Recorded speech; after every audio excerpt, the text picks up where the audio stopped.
Okay, I'm gonna give you all the makeup tips that I wish I knew sooner that have my face turning out 10 out of 10. Let your primer dry down just a little bit before putting makeup on top because you don't want your foundation to slide around. Also, use a grippy primer and tap it underneath your eyes to reduce the amount of creasing you'll get from your concealer. Build and layer your foundation little by little so that you don't end up with like way too much product and then it looks crazy. If you're using a brush, tap instead of swiping because you don't want streaks. If you're going to use concealer, don't put foundation under your eyes. Let your concealer sit and set itself a little bit because then it turns out having much nicer coverage. Also, if you get creases under your eyes, don't put it directly underneath, put it like a little bit lower. That way when you blend it out, you could take it up as high as you want and it's still a thin layer. Powder puff to set under your eyes, not a beauty blender. Take your powder, tap it off, and then press and blend it in until it disappears. Also, using a smaller one makes it easier to set your smile lines. And then if you want, you could bake over top with a lighter powder to brighten. For your blush, you can always mix shades so that you don't have the same bright pink here that you have up here and it looks a little bit more seamless. And if you have other makeup on already, using a beauty blender to blend out your cream blush is probably better than using your fingers because your fingers might disrupt the makeup underneath. If you want your face to look a little bit more snatched upwards, then blend your blush underneath your eye in like this very end corner.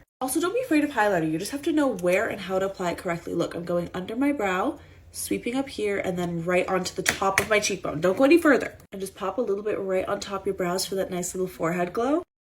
Guys, you could basically do however you want. I don't really have hacks for those unless you want like my overlining tips. But that's pretty much how I get my base to last throughout the day and look like under my eyes still aren't creasing. I've had this on for maybe an hour and a half.